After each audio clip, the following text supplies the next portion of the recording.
श्री समय सारजी ग्रंथ में वर्णित प्रमेयों पर विशद व्याख्या अमृत सिंह सोमेनी की आत्मख्याति टीका में, जिसके अंतर्गत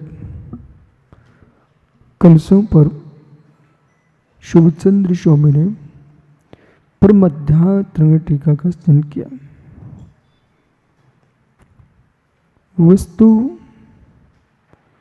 वस्तुभूत है। वस्तु को दो दृष्टियों को देखने की आवश्यकता है। निमित्तिक दृष्टि, उपादान दृष्टि। उपादान दृष्टि पर दृष्टि है, इसका तात्पर्य निमित्तिक दृष्टि का अभाव नहीं है। लक्ष्य हमारा उपादान पर है, पर उपादान की सफलता कारलिंगी कारण,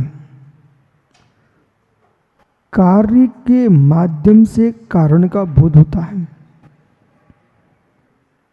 रोटी के आकार को देख करके आप निर्णय कर लेते हो ये हाथ से बनाई हुई है कि बेलन चौकी से बनाई हुई है। तो कार्य को देख करके कारण का बोध हो जाता है। कभी कारण से कार्य का भी बोध होता है, पर कारण से कार्य वैसा हो कोई नियत नहीं है, पर कार्य है वो कारण नियत है। पुत्र उत्पत्ति के लिए जनक जननी कारण है, पर पुत्र हो ही जाएगा ये नियत नहीं है। पुत्र का जन्म हो चुका है, माता पिता नियत है। किसी बालक के माता पिता का बोध नहीं है आपको। कोई छोड़ के चला गया बच्चे को,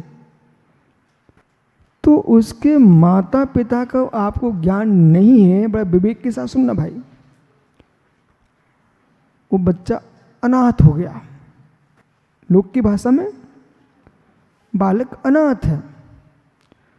अनाथ भले हैं पर बिना सनाथ के हुआ नहीं है।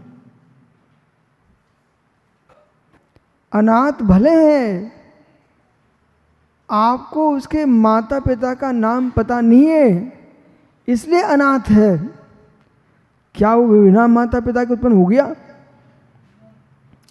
ऐसी कोई कृति है, कोई ग्रंथ है, उस ग्रंथ के लेखक का तुमको नाम पता नहीं चल रहा है, तो ग्रंथकर्ता के लेखक का पता नहीं चल रहा है, इसका मतलब ये नहीं कि आकाश से टपक गया ग्रंथ। ग्रंथकर्ता का नाम तुमको मालूम नहीं चल रहा है, इसका मतलब ये नहीं कि पुरुष से रहित हो गया ग्रंथ। जैसे बच्चे के माता पिता का बोध नहीं है, परंतु अनाथ भले कहला रहा है, परंतु बिना माता पिता के सहयोग के कोई संतान का जन्म नहीं होता। ऐसे बिना लेखक के बिना कोई ग्रंथ का सृजन नहीं होता। बिना लेखक के ग्रंथ का निर्माण नहीं है, बिना जनक जननी के पुत्र संतान का जन्म नहीं है। ऐसे बिना कर्म बंध किए बिना संसार का प्रारंभ नहीं है। जो भी संसार में दिख रहे हैं उसमें कारण कार्य मीमांसा है। जो भी संसार में दिख रहे हैं कारण कार्य मीमांसा है। उमा स्वामी महाराज ने तत्वा सूर्य में सूत लिखा, सम्मूर्छन गर्भोपादा जन्म। सम्मूर्छन गर्भोपादा जन्म। सम्मूर्छन गर्भज उपाद 3 प्रकार का जन्म है। तो प्रश्न किया राजवार्तिक ग्रंथ में आचार्य प्रवर अकलंक स्वामी ने, आपने जो 3 भेद किए हैं, ये 3 भेद क्यों किए? गर्भ के, जन्म के। सम्मूर्छन, गर्भज, उपाद, ये 3 भेद आपने क्यों किए? अकलंक स्वामी लिखते हैं कारण के सदृश ही कार्य होता है। कारण के सदृश ही कार्य होता है। ये निमित्त निमित्त व्याख्या चल रही है। कारण के सदृश ही कार्य होता है। बोले क्यों? इस जीव ने सुबह सुबह जैसा कर्म किया था वैसा कर्म का बंध हुआ है और वैसा ही जीव का जन्म हुआ है। अब पकड़िए, सम्मूर्छन जन्म वाले जीव प्रबल कोई पुण्यात्मा जीव नहीं है। उसकी अपेक्षा से गर्भज पुण्यशाली है। उन गर्भजों में अनेक भेद हैं। पुण्यात्मा पापी भी है उसमें। सम्मूर्छन का जीने का समय बहुत कम है। गर्भजों के जीने का समय असंख्यात वर्ष भी है। गर्भ में जन्म लेने वालों समय असंख्यात वर्ष है। मनुष्य की दृष्टि से, त्रिंच की दृष्टि से परापल्लोपमधिकम, परापल्लोपमधिकम, ठीक है, एक दृष्टि। ये देव और नारकियों की दृष्टि, ठीक है। अब हम चलते हैं मनुष्यों की त्रिंचों की आयु त्रिपल्लुमंत्र मुहूर्तात्।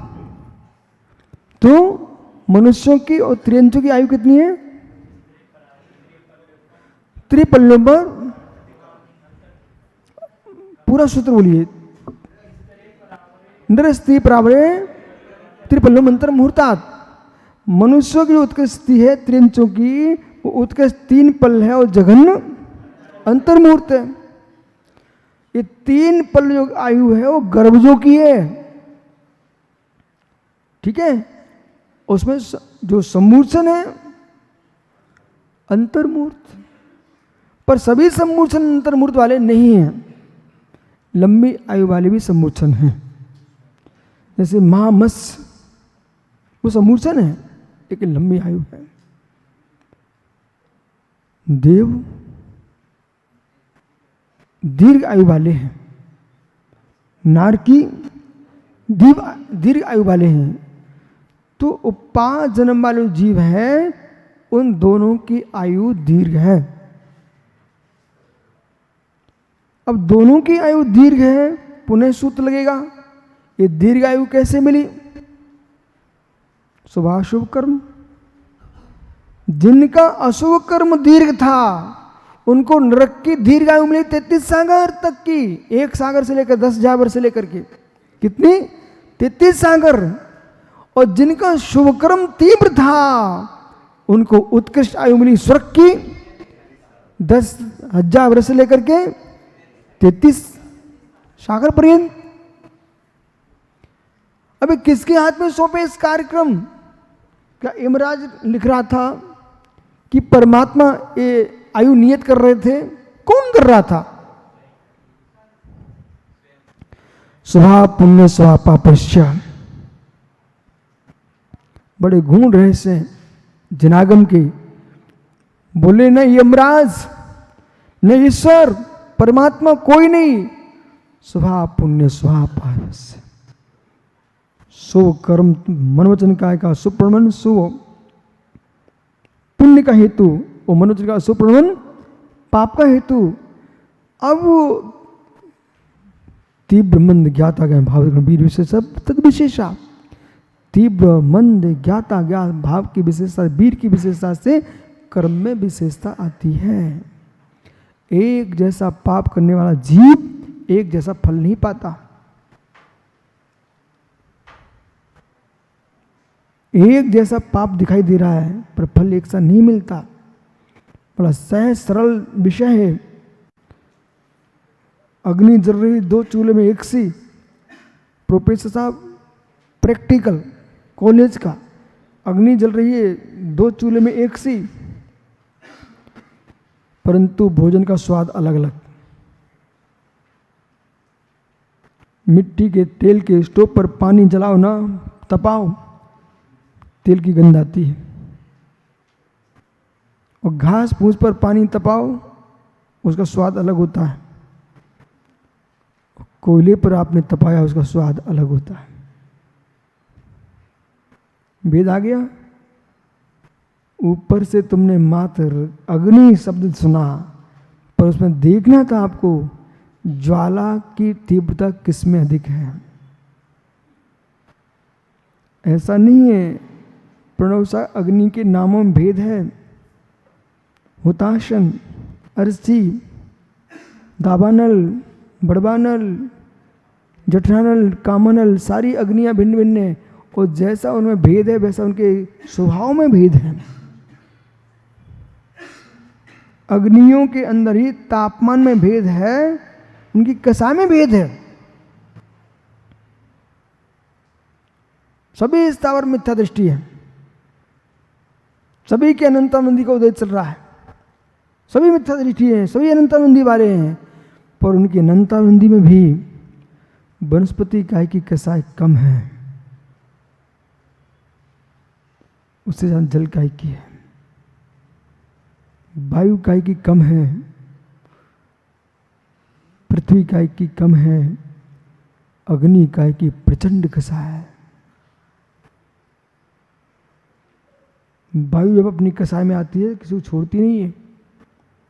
जब जल कसाई में आता है डुबो के ही रखता, प्राणी ले लेता है।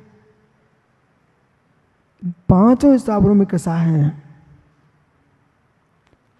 अब इन स्थावरों में जीव गया कैसे है, तो मनुष्य त्रिंच गति में जो तुमने कसाई की, देव गति में कसाई की, उसके प्रभाव से जीव स्थावर में जाता है।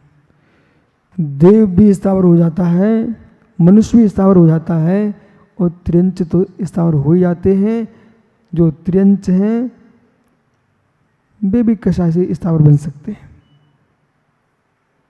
इसलिए वर्तमान का जो जीवन है उसे संभाल के रखना चाहिए। आपको यहां पूर्ण स्वतंत्र कर दिया, पूर्ण स्वतंत्र कर दिया, पूर्ण स्वतंत्र कर दिया।